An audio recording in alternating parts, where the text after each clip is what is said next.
Elon Musk, Jeff Bezos, Bernard Arnault, kita semua tahu nama-nama ini. Mereka adalah raksasa kekayaan modern. Tapi pernahkah kamu bertanya-tanya siapa orang terkaya sepanjang sejarah?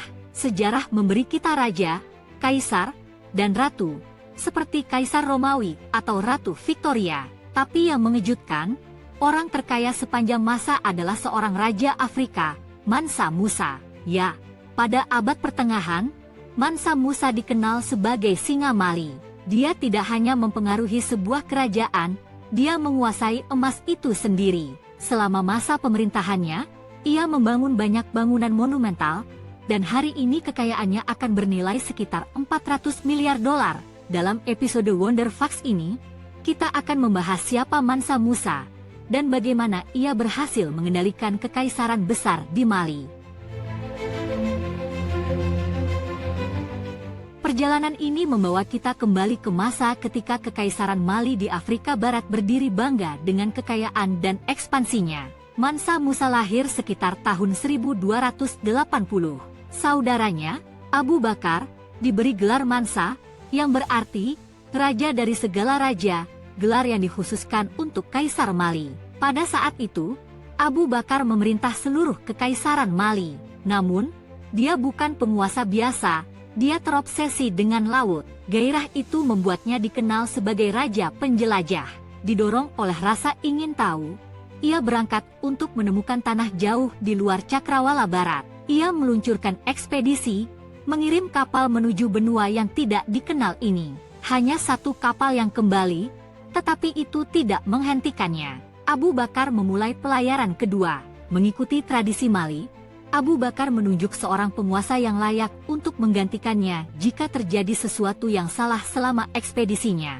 Ia memilih saudaranya Musa untuk tahta. Antara 2.000 dan 3.000 kapal dibangun, dan pada tahun 1312, Abu Bakar berlayar ke barat dengan armada besarnya, tidak pernah terlihat lagi. Bahkan sekarang, beberapa orang percaya kapal Mali mencapai Amerika Selatan hampir 2 abad sebelum Columbus. Ada perdebatan, tidak ada bukti jelas, tetapi gagasan itu masih memicu rasa ingin tahu.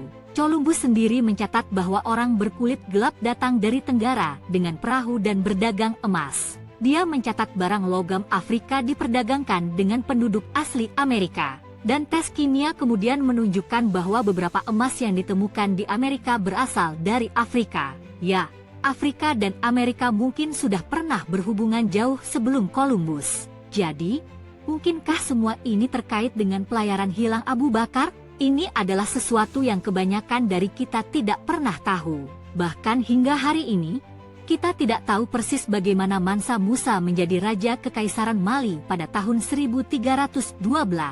Lalu apa yang terjadi pada Mansa sebelumnya? Sayangnya, ada celah besar dalam sejarah tertulis Mali. Namun, yang kita tahu adalah bahwa ini adalah salah satu kekaisaran terkaya sepanjang masa, berkat tambang emasnya. Legenda mengatakan bahwa ia menghasilkan hampir 100.000 ton emas setiap tahun. Dan di Mali, semua emas itu langsung menjadi milik Mansa. Faktanya, Mansa Abu Bakar pernah menguasai setengah dari cadangan emas dunia, sendirian. Sama seperti saudaranya Musa yang ingin memperluas kerajaan lebih jauh lagi. Meskipun pengaruhnya di seluruh Afrika, orang luar hampir tidak tahu apa-apa tentang kekaisaran terkaya di benua itu.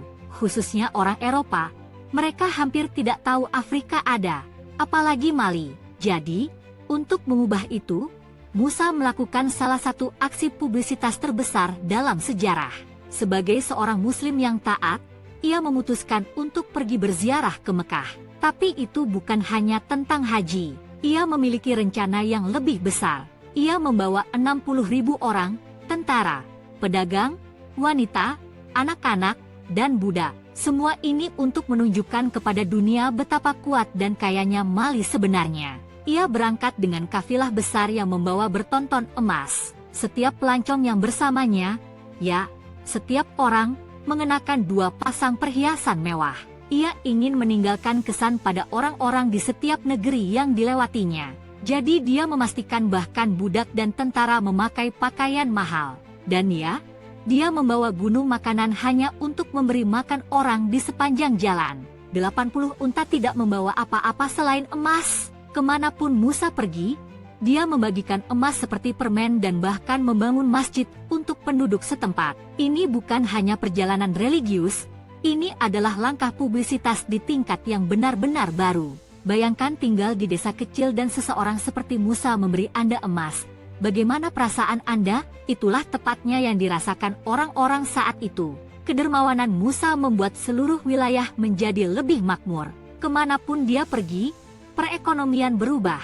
Bahkan 12 tahun kemudian, ketika sejarawan Suriah Al-Umari tiba di Kairo, orang masih membicarakannya. Rencana utama Musa berhasil. Ketenarannya menyebar dari Timur Tengah hingga ke Eropa. Akhirnya, sang legenda kembali ke rumah tempat semuanya dimulai. Pada tahun 1325, setelah ziarah 2 tahun, Mansa Musa tidak hanya membuat Mali terkenal, tetapi juga membawa pulang arsitek, penyair, dan sarjana muslim terbaik. Itu adalah awal dari sesuatu yang besar. Dengan bantuan para sarjana dan arsitek, Musa mengubah Timbuktu menjadi pusat pengetahuan. Dia membangun sekolah, masjid, dan menciptakan tempat di mana pendidikan berkembang. Dan itu bukan hanya tentang pendidikan agama, dia juga mendorong sains, memperkenalkan mata pelajaran seperti matematika. Dia bahkan membangun perpustakaan besar dengan 700.000 naskah tulisan tangan. Timbuktu mulai bangkit, berubah menjadi kota Afrika yang kuat dan makmur. Pendidikan Islam menyebar dengan cepat di seluruh wilayah. Namun, Mansa Musa menghadapi kritik dari rakyatnya sendiri atas perubahan yang dia lakukan. Kekayaan besar Mansa Musa menjadikannya orang terkaya dalam sejarah, dan itulah sebabnya dia dikenal sebagai penguasa terkuat di masanya. Para ahli memperkirakan kekayaannya, dalam nilai saat ini, sekitar 400 miliar. Sebagai perbandingan, Elon Musk memiliki 246 miliar, Bernard Arnault 151 miliar, dan Jeff Bezos 166 miliar. Jika Musa dibandingkan dengan para miliarder saat ini, dia tetap berada di puncak. Tidak ada seorang pun di masanya yang mendekat. Namun, seperti yang kami sebutkan sebelumnya, Mansa Musa menghadapi kritik keras dari rakyatnya sendiri. Banyak yang menuduhnya perlahan meninggalkan tradisi Afrika kuno demi Islam. Dikatakan bahwa sebelum Islam datang, komunitas Afrika mengikuti adat nenek moyang mereka, adat yang perlahan disisihkan oleh Musa. Beberapa laporan bahkan menunjukkan adanya ketidaksetaraan sosial selama pemerintahannya. Dan ketika dia membawa gunung emas ke Mekah, itu memiliki dampak yang bertahan lama pada ekonomi Mali. Dikatakan bahwa pembagian emasnya mungkin telah merugikan ekonomi Mali. Adapun tahun pasti kematian Mansa Musa masih menjadi misteri. Beberapa sumber mengatakan dia meninggal antara 1332 dan 1337, dan putranya naik tahta setelahnya. Namun bahkan itu tidak jelas, laporan berbeda mengatakan hal yang berbeda. Jadi, apakah Mansa Musa orang terkaya dalam sejarah? Jawabannya, mungkin. Tapi satu hal yang pasti, pengaruhnya benar-benar legendaris. Mansa Musa memimpin Mali melalui masa kejayaannya. Tapi yang menarik, dia tidak pernah mencoba memperluas kerajaannya lebih jauh. Meskipun dia meninggalkan salah satu kerajaan terkuat untuk putranya, keadaan mulai berantakan. Kesulitan keuangan, kurangnya ambisi putranya, sumber daya terbatas, dan perang terus-menerus perlahan membuat kerajaan berlutut. Beberapa sejarawan bahkan mengatakan pandemi mematikan melanda Timbuktu, diperburuk oleh orang asing dari utara yang membawa penyakit baru. Seiring waktu, semuanya berubah, tetapi sulit dibuktikan karena tidak ada catatan tertulis. Setelah 3 abad, Kekaisaran Mali akhirnya runtuh, dan Timbuktu memudar ke gurun. Hari ini, Mansa Musa tetap hidup dalam buku sejarah, tepat di samping ikon sejarah terbesar Afrika. Kami berharap Anda menikmati episode Wonder Facts ini. Beritahu kami pendapat Anda di komentar di bawah. Jika Anda menyukainya, silahkan bagikan. Dan jangan lupa berlangganan saluran kami untuk video luar biasa lainnya seperti ini. Terima kasih telah menonton.